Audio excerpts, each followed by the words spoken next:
우리가 걱정하고 있는 핵 문제 두 가지만 압축해서 제가 좀 궁금해서 말씀을 드리겠습니다.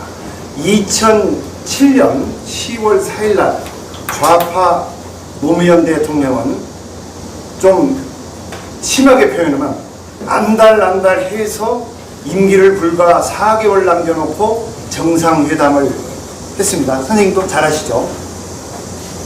4개월 남겨놓고. 그런데 그때 지금 밝혀진 후로는 수조 원의 북한에 대한 특히 SCO 그 기간 산업 약속을 했어요.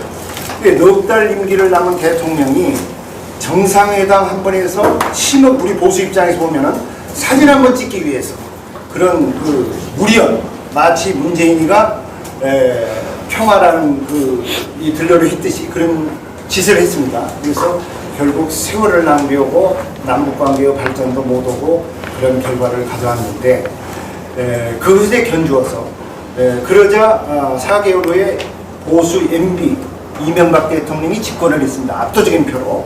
그러나 우리 윤석열 대통령의 지금 대북 강경기조라고 하면 저희들 볼 때는 정상화죠.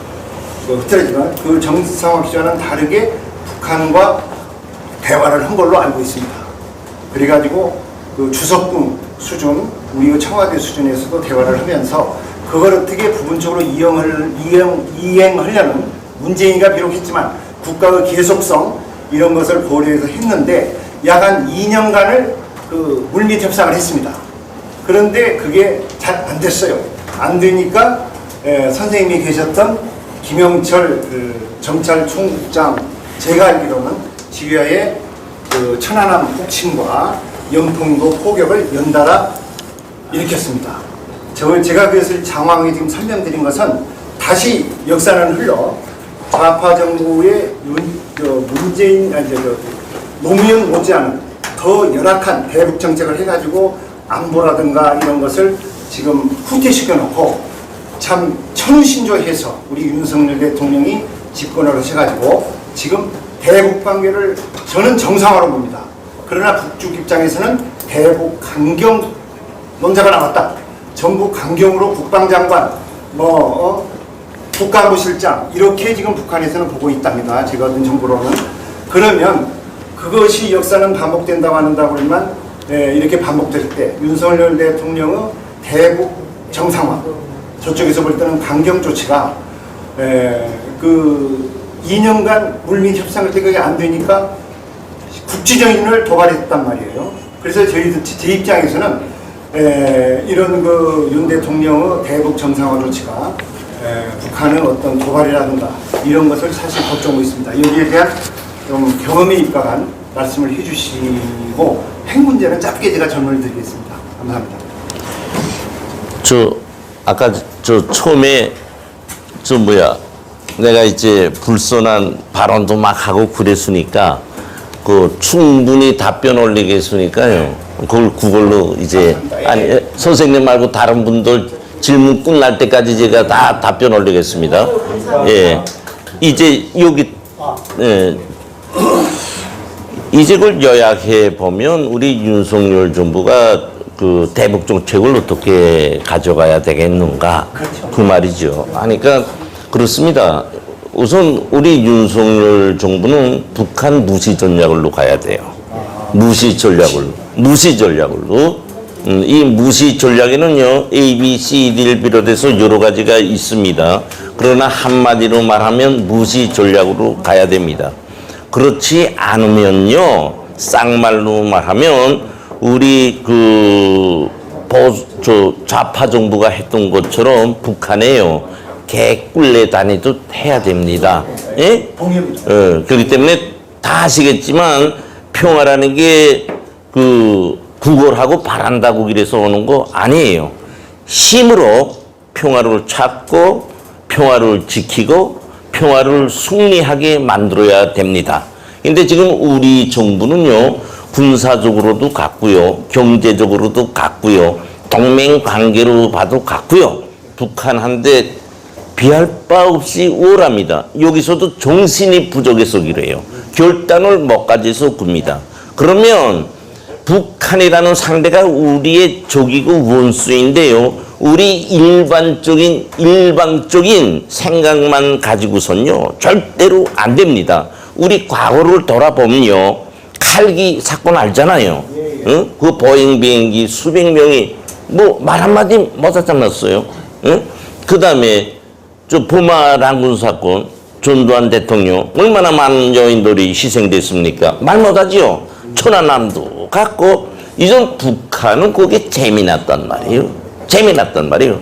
그래서 나는 윤석열 정부가 이제 탄생했을 때 뭐라고 예견했는가 하면, 북한은 윤석열 정부의 준위 시험에 들어간다. 이 준위 시험은 도발이죠.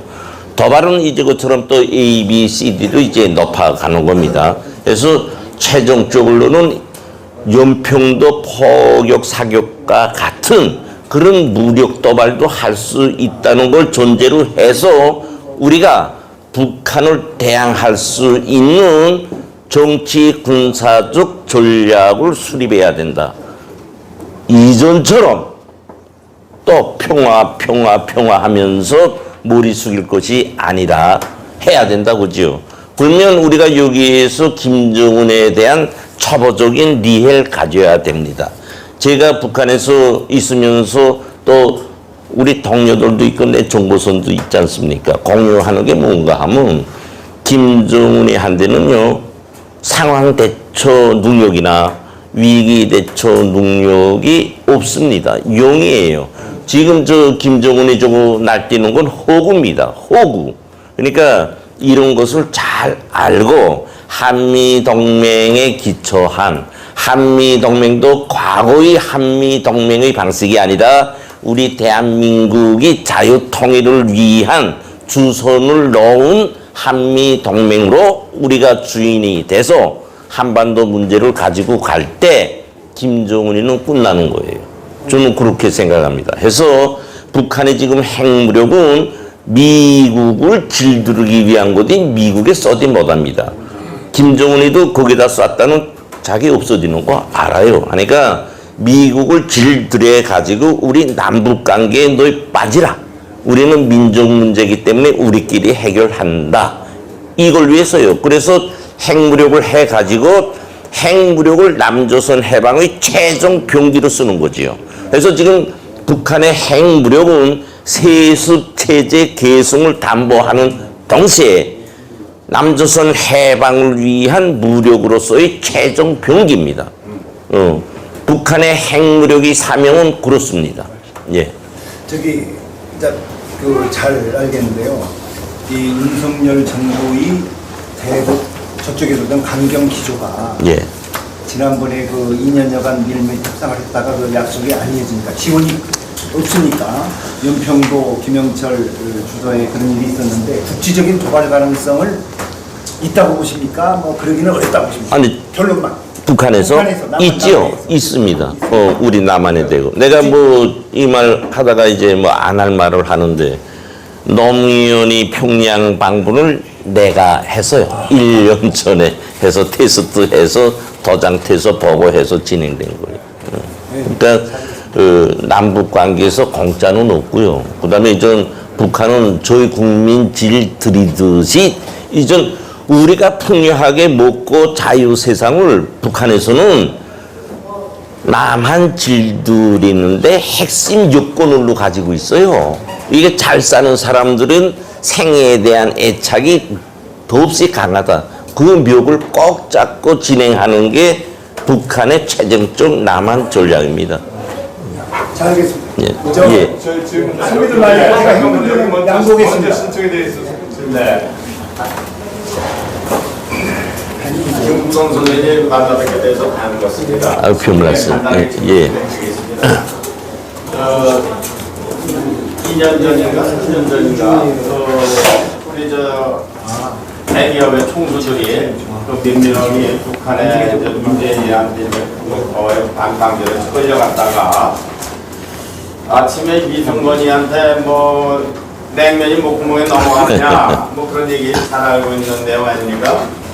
그래서 그 내용이 이제 확실하게 모르겠는데 듣기로는 이 네 사람이 간밤에 한방에서 머물렀다 그 얘기입니다. 왜 한밤에 그 피곤하게 한방에 머물렀느냐? 자신들을 보호하기 위해서. 그 얘기는 뭐냐 하면은 한방에 따로 가 있으면은 지금 남한에서 내려가서 올라간 사람들은 북으로 간 사람들은 전부 이제 간밤에 그럼 뭐 이제 미인계에 전부 당했다는 얘기입니다. 많은 사람들이. 그럼 뭐 밤중에 그 문 열고 들어와서 선생님 옆에서 한 번만 좀 있게 해주세요. 저 쫓겨나면 그냥 전 죽습니다. 뭐 이러한 상황에서 또 어떻게 하룻밤 같이 보내게 됐고 그게 딱 발목 잡혀가지고 여기 한국에 와서도 이 북한 이 전이 노릇을 했다. 뭐 이런 얘기는 들리는데 뭐 사실 그럴듯합니다. 그런 상황에서 뭐 이재영이라든가 뭐 정의선 또 뭐 최태원 국강무 이 사람들이 같이 서 있는데 이러한 정보를 알고서 따로따로 가면 분명히 당한다. 기업도 망할 것이고 뭐 여러 가지 어려움이 있다. 이러니까 간밤에 밤중에 잘 때는 혼자 자라. 같이 자라. 뭐 이런 얘기가 있었다 그래요. 그래서 리선건이가 그거를 이제 총책으로 역할을 하면서 밤중에 그 기업의 총수들이 4명이 따로따로 같이 자가지고 여자들 침투할 수 있는 그런 그 기회가 없었다.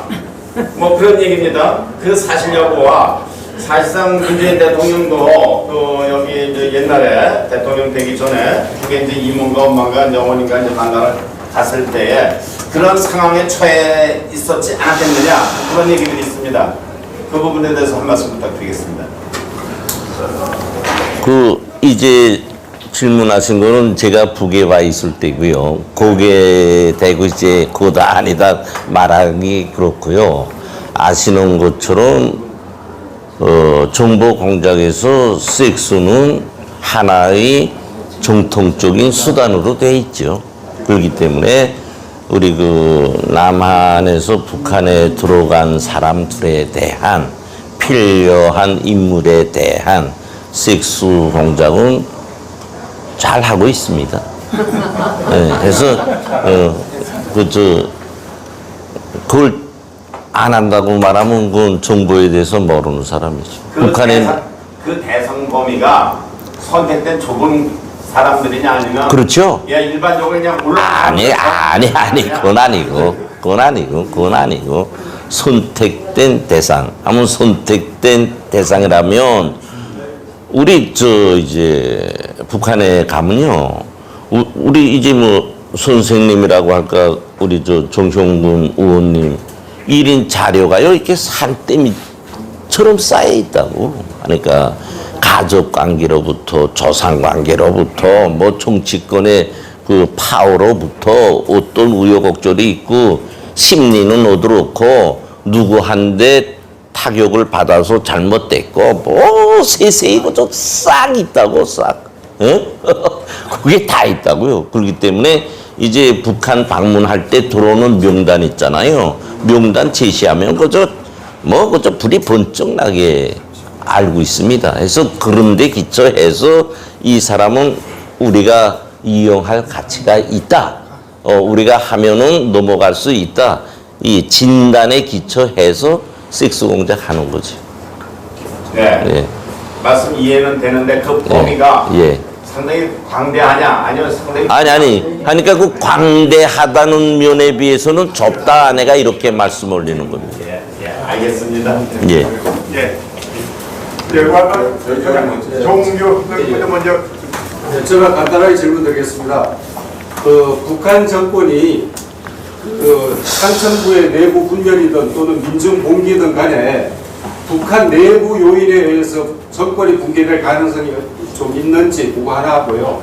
또 하나는 이제 아까 한 80년 동안 이제 북한 주민들이 이제 생애를 항했기 때문에 그런 한계가 있는데 북한 주민들이 북한 통치 체제 내지는 북한 정권에 대해서 만족스럽게 생각하는 부류와 또 그저 그렇다고 생각하는 부류 또는 굉장히 불만을 갖고 있지만 그 어떤 폭압 정치에 이제 그게 두려워서 표시를 안 하는 부류, 세 부류가 있다고 생각하는 대략 우리 김선생이 생각했을 때 그 비중이 그냥 감으로 생각할 때 어느 정도 될지 그거 하고 마지막으로 북한 지도층 내부에서 북한 정권의 어떤 그 지속성에 대해서 어느 정도 어떤 불안감 내지 그런 걸 갖고 있는지 그거에 대해 질문 드리겠습니다. 이상입니다.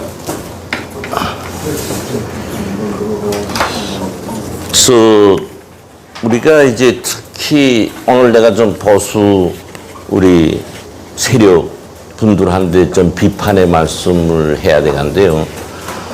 우리는 좌파보다도 북한에 대해서 우리 보수가 더 잘 알고 명확한 진단을 내려야 됩니다.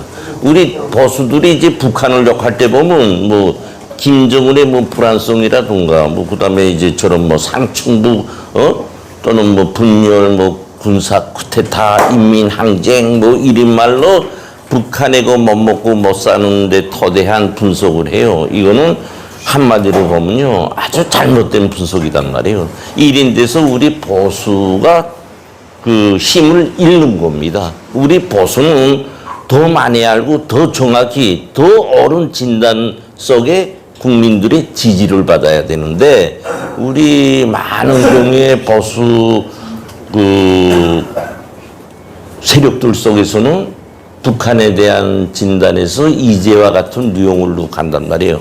이건 좀 잘못됐다고 제가 말씀 올리고 싶습니다. 우선 북한은요, 우리가 그걸 알아야 됩니다. 저기서 말하는 수령 중심의 통일 단결은 뭘 말하는가 하면 조직 사상적 기초를 말해요. 북한에서는 상부 구조보다도요, 이 토대, 기초, 이걸 중시합니다. 여기에 기초한 상부 구조 만드는 게 원칙입니다. 해가지고 북한은 80년 동안 이 서민 제일 밑바닥 사람들에 대한 사상 교양이 얼마나 센지 몰라요. 그래가지고 지금 그것을 노동당이라는 게 김정은이 권한을 가지고 국민을 통치하고 있잖아요. 국민 통치한다는 게 국가의 모든 활동을 지도하고 있단 말이에요. 그래서 이 사람들은 그 북한이라는 나라는 이제처럼 수령의 사상으로 똘똘돼 있다. 그러면 그거 좋아하냐 나빠하냐. 이제 말한 것처럼 기본적으로 좋아하지요. 유전자를 바꿔놨으니까 기형화시켰으니까. 그러나 그 개중에는 저거 잘못됐다 하는 생각을 가지고 있지요. 그러나 우리가 이제 구락부적으로 한번 보면은요, 옛날엔 그런 사람들이 있어서 관리소, 정치범 수용소로도 가고 그랬어요. 그러나 이 세월 속에 그게 없어진단 말이에요. 이만한 높이에 있었으면 이게 점점 감소된단 말이에요. 이게 왜이나 앞에서 내가 자꾸 말하는 것처럼 통치를 잔인하다는 게 뭐냐? 죽인단 말이에요. 그렇기 때문에 한 명을 통해서 백을 통해서 전 국민이 알게끔 해요. 그러니까 사람들이 죽는 것보다 충실해서 자기 니도 잘 사는 게 낫다고 해요. 누가 잘 먹고 잘 사는 거 실력입니까? 북한에는 그 말을 두들 때는 상대적으로 잘 먹고 잘 사는 거예요. 그러니까 이제처럼 불만이 있는 사람들도 있지만 바위에 계란 까기로 생각하는 거지요. 그러니까 그저 생각은 가지만 그렇다고 하나 실례를 줄게요. 외국에 나와 이 근무하는 사람들 세상 알잖아요. 그러나 북에 가면 벙어리가 됩니다. 꿀 먹은 벙어리. 뭐 저 북에 있다 여기 간 사람들은 뭐 오들고 길지만요. 왜냐? 이제처럼 내가 잘 먹고 잘 살려야 돼 가서 자기가 외국에 나간 것도요. 수령의 신인과 배려가 있기 때문에 나간 거로 인식한단 말이에요. 내가 거기에다 대고 의견을 말하고 들어와서 할 때는 못 나가는 건 더 말할 것도 없고 죽는 거예요. 그러니까 여기 들어와서는 일체 입봉하고 사는 거죠, 거의. 하고 외국에 오래 나갔다 들어온 사람들은 그건 항상 감시 대상으로 된다고. 국내에서 살던 사람이 야 이거 먹을 거 없어 이렇게 말하는 거와 외국에 나갔다 들어와서 야 이거 우리 먹을 거 없어 외국에 잘 살아 이 빈도 차이는 하늘과 땅과 같은 그런 각도로서 분석합니다. 그렇기 때문에 이렇게 외국에 나갔다 들어왔으면 조용히 잘 살아서 더 해가지고 또 외국에 나갔다는 생각은 있어도 야 이거 반정부 좀 해보자 이런 생각 없어요. 그래서 북한에서 군사 쿠데타나 무슨 뭐 인민항쟁이나 이거는 절대로 있을 수 없다. 우리가 북한의 자유통일을 하기 위해서는 김정은이 멱다는 수밖에 없다. 예. 근데 이게 왜 핵심 가치로서 수면 위에서 정확하나 하면요. 북한은 이제처럼 모든 국민이 자주의식, 창조의식, 자유의식이 전혀 없어요. 저거 하나 멱다면요. 모든 국민은요. 물 먹으면, 꿀 먹으면 진짜 덩어리 것처럼. 그렇게 그저 가만 있는다고. 그래서 저거를 선전선동으로서 저 정치를 허물려면요. 힘듭니다. 사실 힘들어요.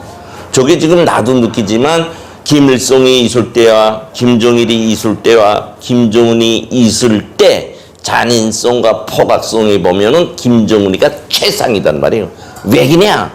자기 동지가 없기 때문이에요. 동지. 같이 투쟁한 동지가 없고 자기가 이 국가를 건설해본 경험이 없고 살한 흔적이 왕자로서 살았기 때문에 아주 불안한 거지요. 그러니까 지탱하는 수단은 잔인하게 죽이는 것밖에 없단 말이에요. 그러다 나니까 아까 내가 말한 것처럼 가정에서 나타난 불안을 정치적으로 반당 반혁명 분자로 장성택이를 숙청함으로 해서 옆에 간부들이 눈이 쑥 다 뒤집어진 거예요. 야 저거 고모부까지 죽이는 거 보니까 내가 조금 잘못하면 나는 뭐 말도 안 되겠구나 해서 북한 역사에 처음으로 김정은이 앞에서 하니까 김일성, 김정일 그 주석단에서도 좌양좌우양우 해서 박수 치는 법이 없었는데 이 조그만 아이가 좋게 통치하면서 좌양우양우 해서 박수 튄다고 하고 그 앞에 무릎 꿇이고 입 막고 말한다고. 이렇게 지금 김정은이가 포각성을 가지고 조치를 하고 있어요. 이것은 바꿔 말하면 최령회를 비롯해서 고위급 간부들 속에서는 사실은 재수없지요. 저 조그만 놈의 새끼. 꼴 보기 싫은 거야. 그러나 할 수 없는 거예요. 토대가 그렇게 구축됐기 때문에 빠들려고 생각해보면 자기 죽는 길밖에 없단 말이에요. 그래서 저 정권이 지금 유지되고 있는 겁니다. 그래서 저 새끼 하나만 없애면 뭐 통일은 그저 금방 온다는데 금방 온다. 김정은이 없앨 수 있는 정치적 공작, 군사적 공작 방법이 있냐 없냐 있어요. 있는데 그거는 여기서 말 못하니까 우리가 이제 해당 부분하고 결단만 하면 그런 거로 하면은요. 우리 북한 80년간 끌어오는 이 불행의 역사를 끝낼 수 있다. 해서 우리가 그런 신념을 가지고 결단하면요. 된다는 저는 생각합니다.